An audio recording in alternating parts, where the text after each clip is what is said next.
Hey, everybody, welcome. Thank you so much. We are right on time.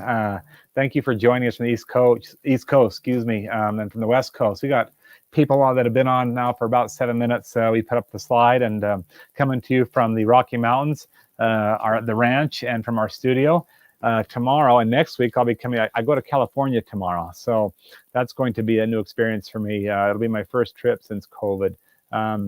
Not really a long flight, but I'm looking forward to going. I'm going to look to my left. That way I've got a big screen that I can see everybody. And so when I look this direction, don't think that I'm being rude. I just want to be able to give a shout out and say hello to people. I would also like to introduce myself. My name is Chad Hymas, and I get to share these messages every week on Moments That Matter on that platform. And they're usually not too long, but they're poignant. They're true principles, and they're principles that will help me to take an experience of adversity, obstacles, challenge, change, and turn them into otherwise known as opportunities. And so that's what I hope to do tonight with tonight's topic. I want to give a huge shout. I saw earlier my bellman from Puerto Rico, Victor. I don't know if you guys saw that, but he's coming to us from Puerto Rico tonight. Shane, hello from Bear Lake. Got Sarah. Sarah, you're always on. We got Tachi, California. God bless you guys, all the wildfires. Last I saw that there was probably 400 plus wildfires in California. Oregon is going through some devastating wildfires as well. A lot of towns destroyed. We're going to talk a little bit about some of those adversities tonight. In fact, last night, check this out. Shondell and I, if you look on our social media, last night, Shondell and I were with Gracie and Caleb. We went to visit some friends in Spanish Fork and to look at their horses and just kind of their setup and to enjoy a beautiful dinner with their family. And on our way back home, we were about 30 miles away from getting off of I-15. So on the freeway from Spanish Fork to our off ramp, about 30 miles, give or take a few, and we can see this light in the sky. And the closer that we got, the more bright the light got and the more magnified it was. And you could see right where it's coming from. And it was a fire. Now, I know to some of you that's no big deal because you have hundreds of fires around you. And I'll see that tomorrow when I land in LAX. But we had one fire, and it just... This morning, Shondell made taught our Come Follow Me lesson. She taught our family, and in her talk, she talked about light. And in Matthew, the New Testament, chapter 5, verses 15 and 16, it says something to this effect: "Neither do men light a candle and hide it under a bush or a bushel, but they put it on a candlestick, so it giveth light unto everybody that's in the house." And then the next verse says, "Let your light shine forth, that people might see your good works and then glorify God." Couple things. So glorify your Father who is in heaven. So a couple things about that verse that I think are just powerful. The first thing is we don't light or stick a flashlight and hide it under a tree or hide it under a bush. We do it to give us light so we might see which places we might go. We know who guides us through these dark times that we're going through and these challenging times and these times that are filled with smoke and fog and all sorts of disarray in social media, and we're confused. There's one place that we can find light and truth, and I hope that you all can discover that for yourselves. It's not necessarily for me to tell you where to go to find that light. I think we all find it in our own personal way, but it does come from one single source, and that is our God and our Father in heaven, and I believe His Son. That's my belief system, and so I wanted to share that with you. I also think that it's powerful to mention that not only do men not hide it, but they don't do it for their own benefit. They do it for the benefit of others. And so as we talk about obstacles that we all face, and many of you that are watching tonight, hi, Beatrice, Lonnie, David, Laurel, Heather, Michelle, Karen Hughes, hello. My mom, Carol, watching from Monticello. Hi, Mom. My mother-in-law, actually, and Laura from Phoenix. Just love to see you guys on. I want to give you guys all a shout out. Thanks for joining in tonight. Again, so back to Matthew 5, 15 and 16. Don't light a candle and put it under a bushel, but be a beacon of hope for others. And then because of your beacon and because of your countenance and your aurora and the light that you shed forth or shine from your soul and from your body, let other people see that and think to themselves, wonder why that person's able to accomplish what they are despite their adversity. I wonder why Michelle is able to do what she's doing and be positive, even though she's going through this challenge. I wonder how that person is able to overcome the attitude of cancer, yet cancer is still within their body, right? I mean, that's what I think that scripture is talking about and alluding to. Tonight's message is overcoming obstacles. And can I just tell you, I don't think that I am alone when I say that there is a lot of adversity and a lot of obstacles out there. In fact, I know that many of you watching tonight have felt more trapped. I'm going to go to a different camera so I can see you guys a little bit better. There we go. So now you get to see the computer and all the gamut behind me. But that way I can see you guys better and I can visit with you a little bit more. So it makes it more personable for me. So I'm switching cameras a little bit. Brickman, I can't believe you watch loyally every week. I love Brick. He's another speaker. You guys ought to go check him out. Brickman Allen and Heather, thanks for coming to us from Arkansas. Michelle, thank you for the nice shout out and for your comment. Love the purple heart because my kids' school colors are purple, so thanks a lot. West Jordan's here, Liberty's here, Mesa, Arizona's here, Brisbane, Australia, Malaysia. Now we're going into Cambodia. It's unreal. You guys are coming to us from everywhere. So thank you so much again for joining me each week and for adding into the conversation. Feel free to ask a question if you'd like, make a comment, and I'll do the best I can to try and at least give some perspective on my thoughts, but with no guarantee or promise that I have the answer to every problem. So how many of you that are watching tonight have ever felt trapped, unable to go where you want to go? Have you ever felt like that, unable to do what you want to do? Felt like you were unable to succeed or achieve a goal or live a dream or live the American dream? Have any of you ever felt like that before? Thanks, Ellen. I mean, sure you have.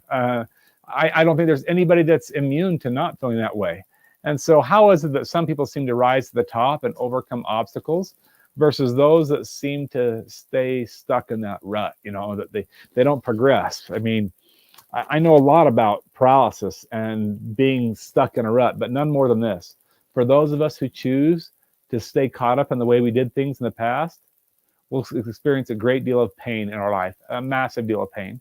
For those of us that want to overcome, and I don't know that we ever overcome obstacles. I mean, I tell you this, I have been asked many times, so Chad, when did you finally overcome paralysis? When did you finally overcome it mentally? When did you finally experience success in your life? Are you kidding me? I mean, it's a battle every day. It doesn't mean that I'm depressed every day. I'm just saying that I have other battles as well. I mean, I might have the flu. I'm going through one right now. I've got to get to LA tomorrow. I've got to get to Los Angeles so I can help some people that are in need tomorrow. And I'll be there all week. It's my first trip since March the 6th. And it's a different world flying now than it was 6 months ago. So I'm thinking to myself, okay, I'm going to be there all week. I'm going to be in a hotel. I'll be by myself. None of that's new. But the process in which I get there will be new for sure. Are people going to be as willing to help me as they were in the past because of COVID? Is getting on the plane going to be as easy? When I talk to strangers to help me get on the plane because I travel alone. Once I arrive, getting an Uber because I'm going to do the same process, but I've got to approach people differently. And I've also got to be safe myself so that I don't get people sick or take the risk of getting people sick. And I've got to take care of myself so that, and them, you know, so they don't get their families sick. And so, you know, whether you're left or right on the COVID thing, none of that matters when you care about people. You're just doing the best you can to protect yourself, and instead of not. It was kind of, let me put it this way. Yesterday was college game day, and I love college football. And it was interesting to me as I watched a couple of parts of some different games. Like I'll just give a shout out to Notre Dame. I love Notre Dame. Catholic school. My mom was Catholic. My mom is Catholic, I should say, and they're Notre Dame fanatics. If you guys love Notre Dame, thumbs up. Notre Dame's on every Saturday because they have a huge following all over the country. I love watching Notre Dame when they're on TV. Notre Dame, very disciplined school, very disciplined fans. Hoorah from Chad Hymas coming to you, just saying, hey, watching you guys staying 6 to 10 feet apart, watching the college students sit by themselves, that was impressive. I mean, the commentators even were talking about not the game, and they were playing Duke at Notre Dame. So they were playing, Notre Dame was playing at home against Duke yesterday, and the fans were totally, even if they might not agree and might not think that COVID's a big deal, it didn't matter. They were still disciplining themselves based on the guidelines that were given to them. And then you watch the midday game and you watch the evening game last night. I'm not going to bring up names because I'm not here to, I love the schools. I love the talent on the teams. I love watching those guys play. But the focus from the commentators was on the stands. On the mid game of the day that was on national television, no masks. I'm dead. No masks. They had 15,000 people in a 68,000 seated stadium. No masks, and they were making comments about that. And then last night's game on primetime, it was the same scenario. I mean, no mask. And again, I'm not here to talk about masks. I'm just saying, if we want to make progress, even though we might not like something. I mean, Shane Johnson made a comment about this past week in his post. If you go look up Shane Johnson, look at it. He got some slack, but he was talking about, he's got a daughter that's playing sports in high school, and he was talking about a town near him where they shut down the school, but he didn't want his school to be shut down. So he asked everybody to wear masks so that these kids could go to school still. And he got some flack saying, hey, I'm not going to make my kids wear masks. Folks, when we realize that it's not about us, and Shane made a comment about sports, and it wasn't even about sports. He just said he'd like to see his daughter be able to play volleyball and basketball this year. That's all he said. And somebody made a political comment back, say, hey, this is if this wasn't about sports, you wouldn't be writing this. And Shane said, no, this is because I want my kids to be able to be interactive, engage with other kids. And I don't know if masks are the right or the wrong thing, but I do know this: it's a guideline that we've been given. So why not just do it for the benefit of the doubt that maybe it'll help somebody out? And so that's kind of how I'm approaching this. Even though what my beliefs are, or what my theory might be, or my opinion may or may not be correct, I'm going to do it because I want to make sure that other people are safe. So, Michelle, it does take a renewing. It takes a diligent and a disciplined effort. You couldn't be more right. I want you to understand that and for me as well, that obstacles never do cease. Chad Hymas has not overcome paralysis. However, I do have great spurts where I overcome it for a while and my mind is on the right thing. And then I have days where I think to myself, man, it sure would be cool to walk, you know. Man, it sure would be cool to dance with Shondell. And here's the deal.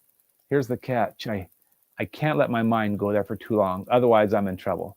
So how do we overcome obstacles? Principle number one tonight is this. Focus on what you still have in your life, what's going well for you, and keep the majority of your focus on that.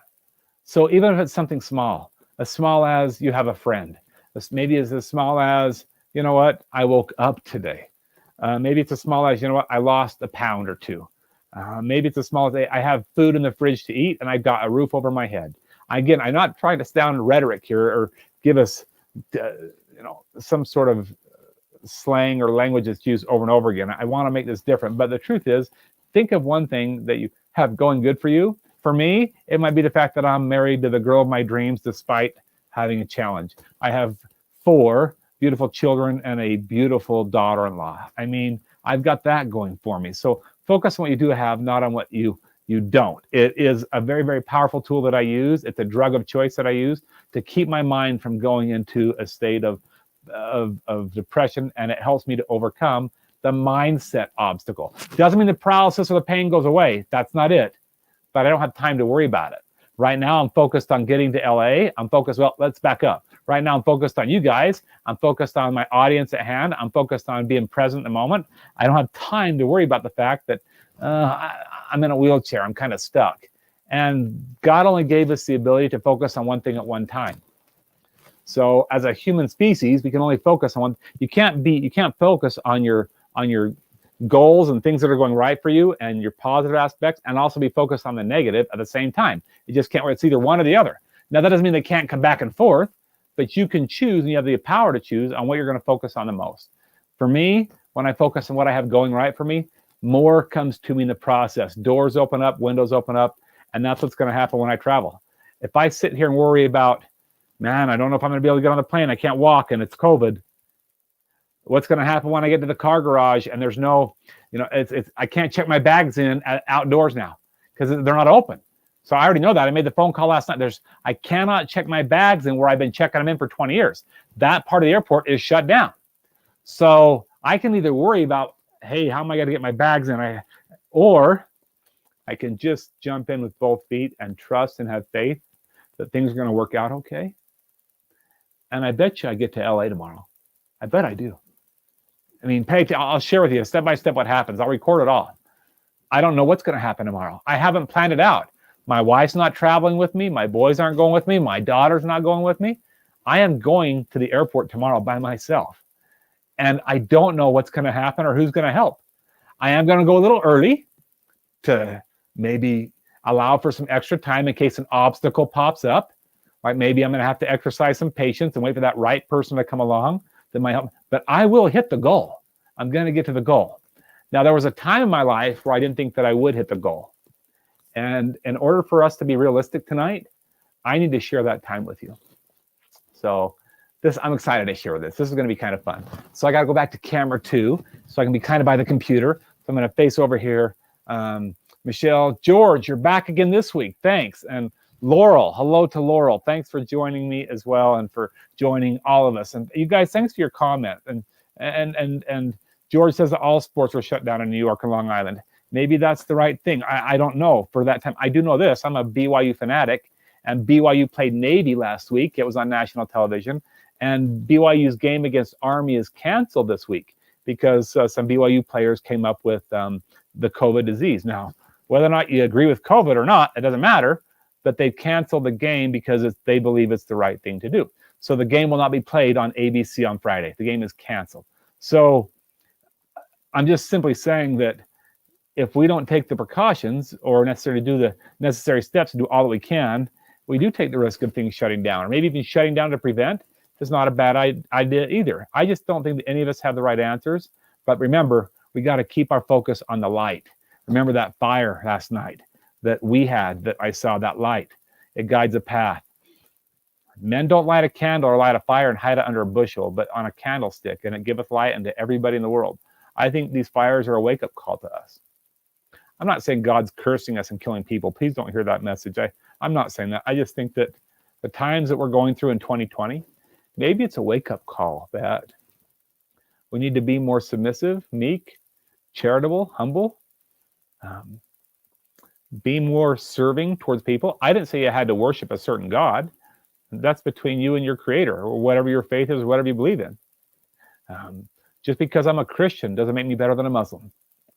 Just because I'm a Christian just because I'm a Latter-day Saint does not make me better than somebody that's not a Latter-day Saint. It's time that we come together as a human family, and I think that'll make, I'm sure that, those of you that are parents, have you ever been upset because your kids don't get along? Have you ever been frustrated? Why can't you kids just get along? I mean, why can't you guys just help each other out? Why can't you realize what's right in front of your face? Have you ever thought that as parents? Kids, I promise you, your parents have thought that before. I mean, why can't you guys just go out and play some catch together? I don't care if she's tall and you're short. I don't care if he's better than you at that sport. None of that matters. Why don't you just go out and enjoy each other and realize that you guys have each other to play a game with? Why don't you read a book together? Why don't you watch a movie? Can't you guys get through a movie without, have you ever heard your parents say that out loud? And if you haven't, I guarantee you they probably thought that, unless you are perfect kids. I wonder if that's not what God's thinking right now.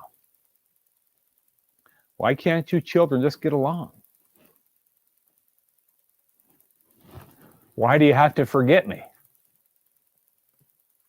And I will be bold about that. When we start taking his name out of our Constitution, our national anthem, which this land was founded upon, that's major disrespect to a parent. Major disrespect. The scripture says, woe unto him who forget me. And when God says the word woe, I'm pretty sure he means business. Be like my dad taking out his belt. I mean, my dad took out his belt when I was a kid. My dad meant business. God doesn't take out his belt. He says, woe. Woe, woe, woe unto thee that forget me, he says.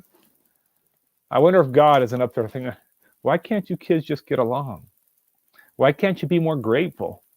Why is it all about you and your club, your group of friends? Why can't it be about everybody else and serving everybody else around you? That's why this country was really good, and somehow we become ignorant, divisive, selfish. Let your light shine forth, that others might see your good works and glorify your Father in heaven.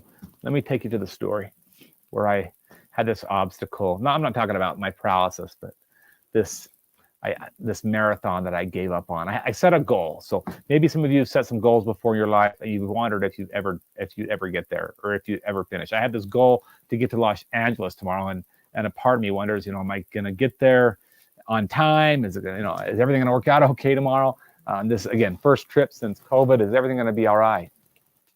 I set this goal to race a marathon, to push my chair further than anybody had ever pushed before with my level of circumstance. To push my chair from a place called Temple Square. It's in the middle of Salt Lake. It's kind of where everything kind of is spread out and based on Temple Square. So Temple Square would be block 1 and block A, and then it just goes 2 and 2A, and everything's kind of squared up. It's really kind of a cool system how they've done it in Salt Lake. So I was going to start at Temple Square and push down I-15, headed south towards another place called the Mirage. Where's that? You guys got to know the answer to that. Type that in. Where's the Mirage? So George says that drives him nuts. Where's the Mirage at? The Mirage, good. So thanks. It's in Vegas. The Mirage is in Vegas. So 513 miles, and I trained to race about 53 miles a day. I trained for 18 months to set this world record. It was back in 2003. And I learned something about that race, and I think that it pertains to each one of you watching tonight. Here's the first thing that I learned. Check out this photograph. I want you guys to see it. I pushed off on January, that's not true. July the 3rd. Here's a picture. There you go. There it is. Look close, look. So pushing from Salt Lake to Vegas, and there it is. And look, there's cameras all around, ABC, CBS, NBC, and Fox. There's my dad in the motorcycle helmet. There's Shondell making sure that my microphone's attached so that I can talk to her or talk to them on the radio in case something goes wrong, or if I get sick or if something's not right, that I can talk to them. They're going to be back in the motorcade behind. My dad's going to ride beside me, and then there's going to be a police escort. And there's probably 2,000 to 3,000 people there that morning. Even though it's 4 o'clock in the morning, they are there to push me off. Now, maybe some of you felt that way before, was you begin a new goal or start to work at something you're trying to defeat. There's a lot of people. How about this? Maybe you've been in a hospital. There's a lot of people there to wish you well. And then you know what happens when you get home. Some of those people disappear. When you start a marathon, there's a lot of people there when the gun goes off and you hear the big boom and you start a marathon and you start running. There's a lot of people there that are cheering you on. Well, there was 2,000 people there that were cheering me on that morning. And then things begin to taper down. And you wonder if in the midst of your goal, if you'll ever finish, if you'll ever achieve that goal or overcome some of the obstacles that are in the way. Well, some obstacles pop up that you never can train for and you don't plan for. That first day, I was feeling so good, I pushed just over 80 miles. The second day, same thing. I pushed just over 80 miles and fewer people. I did have a few come up on 10-speed bikes, but not too many. And I had a couple, this was cool. I had a couple people that showed up that were paralyzed and got in their hand bikes and pushed alongside me. That was way cool.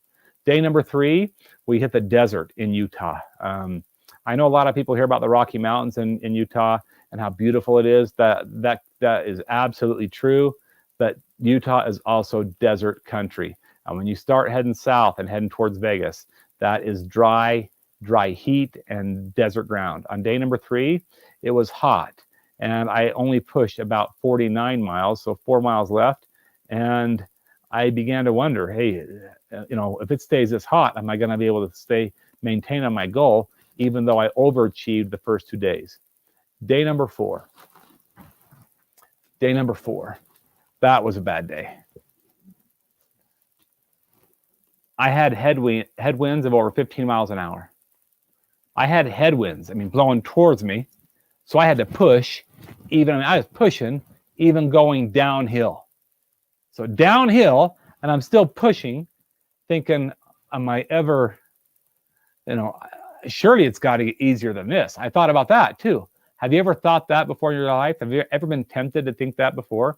Surely it's going to get better tomorrow. Surely it's got to get easier than this. If you've ever thought that, you know what happens next as far as obstacles. Another one might be placed before you. And that surely happened to me. We hit Millard, Beaver Mountain. For those of you that aren't familiar with that, It's a mountain and that we knew was coming, but we didn't really count it as being an obstacle because we trained for it.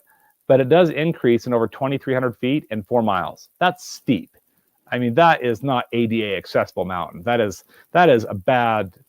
That's just a bad deal. Especially when I was beat up like I was. It took me 2 days to go 4 miles. Did you hear what so not the 53 miles, but 2 days to go 4 miles to get to the top. I would just push a few inches and then they would stick a foot behind my chair. I mean, no police motorcade, just my dad now on a bike, my kids, my wife, and a motorhome, and an escort car with yellow flashing lights to keep traffic from hitting me. That's all we had. I thought to myself, this could be bad. I mean, this could be really bad. Have you ever thought that before in your life? Have you ever been tempted to think that before in your life, that this could be very, very bad? This could not be good at all. Well, sure you have. Well, you know what happens next. I mean, sometimes with every uphill, there comes a down. And on the flip side of that mountain, going downhill into Cedar City, I hit 38 miles an hour. Can I just tell you all, when you're in a wheelchair and you're paralyzed going 38 miles an hour, death is an option. I'm just saying, death is totally an option. I coasted my way into Cedar City, and we're going to fast forward to day number 8. So I was back on track, but day number 8 is the day that I had the biggest obstacle. Day number 8, I was in Mesquite. I was only 87 miles away, so it looks as though we're going to get there early, okay? So made up time. We're right back on track. Might get there on day 10, might even get there day 9 if I have some good backwinds. If things go in my favor, I could get there early. And I go out and push. Oh, by the way, we had to switch the game a little bit. Had to switch it. We were pushing during the light, but I needed a candlestick to go to the dark because it was too hot to push during the day. I don't sweat. I don't. There's never beads of sweat that you'll see coming from my brow or on my neck. I just lost that ability when I broke my neck. I know it sounds like a modern miracle, George, doesn't it, Mike? I've saved a lot of money in deodorant, and I have a lot more friends than many of you because I don't sweat. No, I'm just joking about that. But I don't sweat. I lost that ability. But if I overheat, that could be a killer for somebody like me. That's death, because I'm paralyzed in all 4 limbs. And so if my body overheats or I get too hot, I could faint and not wake up. If I get too cold, same thing. Loss of blood circulation, pressure sores, things like that. So got to watch the temperature pretty close. But that's why we did it in the heat of the seasons, is because it's easier for me to cool down than it is for me to get warm. Much easier to cool down with water, ice, cold towels. Getting warm, whole different ball game. That takes warm air, like a hair dryer, a small little space heater. I love the hair dryers in the hotel rooms because I'll just turn them on. I know it might sound a little dangerous to some of you, but I just turn them on. I turn them on sideways, and I put my shoe on the top of the wire so that I can get it blown right on my neck to keep my blood warm. Anyway, I got off topic. So 87 miles from Las Vegas, I'm in Mesquite. It's 2 a.m. in the morning, and I stop. I stop. Have you ever seen Forrest Gump? I love the movie Forrest Gump. He just goes out and he runs from Atlantic to Pacific and then back to the Atlantic. And then he runs from north to south, Canada to Mexico to the border. I mean, he just runs, and all of a sudden he just stops. I mean, he just calls it quits. He's done. He just stops. And he says, I think I'll go home now. That's what I said. 2:30 in the morning, day number 8. Las Vegas is right in front of me. You can see it.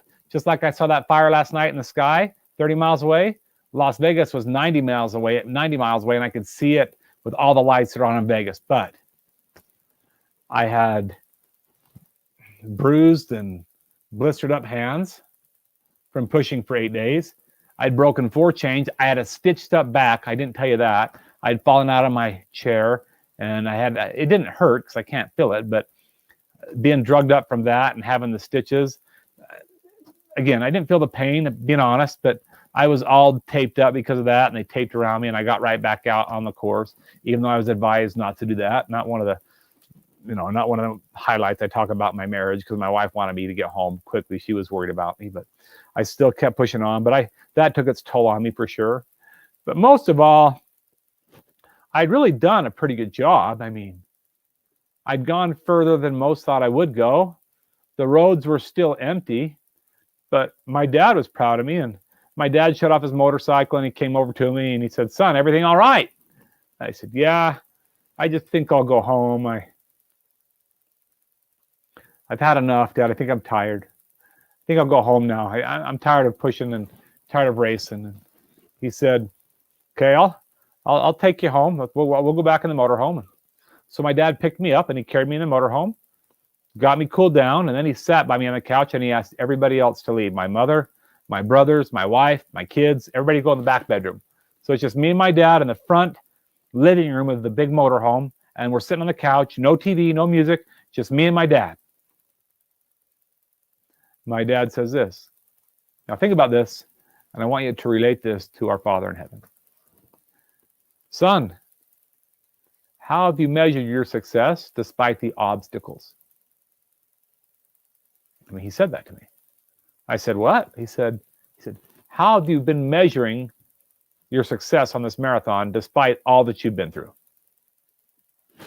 I said, "Well, I mean, I don't know. I don't know if I understand the question." He said, "I'll make it easy for you, son.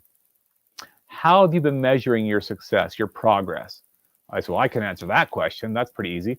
I've just been counting the green mile markers. I've been counting them so I can see how far I'm getting on this journey called life, Dad.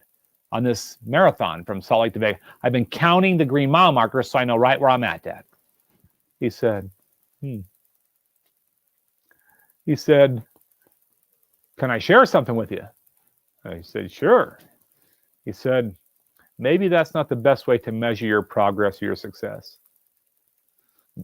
Not saying it's not a good measuring tool, son. It's just maybe not be the bigger picture, son. I said, "What are you talking about?" He said, "Son, it's the little things you do every day that give you the credibility to overcome the biggest obstacles you will ever face in this life." I said, "What?" He said, "It's the little things that you will do on this journey and the little things that you have done for the last 18 months. It's not because you're stronger or because you're better that you're out here racing. It's the little things you've chosen to do all along this journey that have helped you to overcome some of the biggest obstacles on this marathon. And I'm asking you to similarly relate that to life." He said, "The mile markers, it's not the greatest way to measure. There's a better way." I said, "Well, what is it?" He said, "I want you, if you're willing, to go back out." He said, "I'll carry you. And stop looking for the green mile markers. Don't even look to the right. Don't look to the right at all. Just look to the middle of the road and just count the yellow stripes, son." I said, "You want me to count the yellow stripes?" Somebody, one of you got to type that in. Kent, type that in for me. Count the yellow stripes. Mike, somebody type that in. Kent, you're my guy. Type it in. Count the yellow stripes. So I did. I got a picture to show you. There it is. There it is. You can see it. I'm out there on a frontage road. I'm not even on the highway, and I'm counting the yellow stripes. You can see it right there. There it is. Thanks, Kent, for typing that in, buddy. Thanks. I'm counting the yellow stripes, and I'm counting them one at a time. And buddy, Kent, I pushed just over 6,000 stripes on day number 8. Day number 9, 9,400 stripes. And day number 10, just under 10,000 stripes. And I hit Apex Junction. Apex, A-P-E-X, Apex Junction. For those of you that don't know where that's at, it's only 17 miles from Vegas, and it's all downhill from there. That was day number 10, Apex Junction. We waited until day number 11. They shut down the strip for me. I'm just telling you, they shut down the strip, all stoplights, full motorcade police entourage. So full motorcade police entourage, stopping all the lights, helicopter hovering above, and I coasted my way. I coasted my way into the Mirage, and it was like 10 o'clock in the morning, and there were people just coming up because it was on TV, and they were getting above shots, and there was somebody carrying cameras as I was coming in, and they were having on TV, and people were running out of the casinos cheering me on, just like in the beginning. Now, granted, most of them were drunk, but I didn't care about that. I'm not judging them. They were making me feel good about myself. So all these drunk people that have been gambling all night, they're out cheering me on because they're seeing it on the TVs and running out all these casinos. And when I crossed the finish line, I think I got kind of a picture of that. I got to show you guys. When I crossed the finish line, there went up a cheer. I got a couple. There went up a cheer. Now that picture is probably almost 20 years old. There it is. I'll see if I can make it bigger. When I crossed that finish line, there went up a cheer that made me weep. There's the finish line. Looks like there's Shondell carrying some. There's a couple of buses there. People are all along both sides of the orange stripe. There's another picture right here where you see kind of a good shot of my wife welcoming me. There it is right there. Well, right there, there's my dad, the trucks, the motorhomes that follow. There's a big bus. You can see the blue bus way back in the back there. There's the bus with our insignia. I'm wearing a shirt that matches our sponsors. And when I crossed that finish line, I started to cry because I remembered what my dad said was true. And I like to relate this to our Father in heaven, about what we talked about tonight and some of the obstacles that we're facing right now. Son, you're looking at the way things used to be and the way things that you used to measure and count. That might not be the brightest way, son, for you to overcome this obstacle.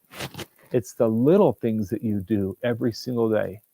The stripes, the power of breaking big things up into small things. It's called incrementalism, that bring about the greatest opportunities for you.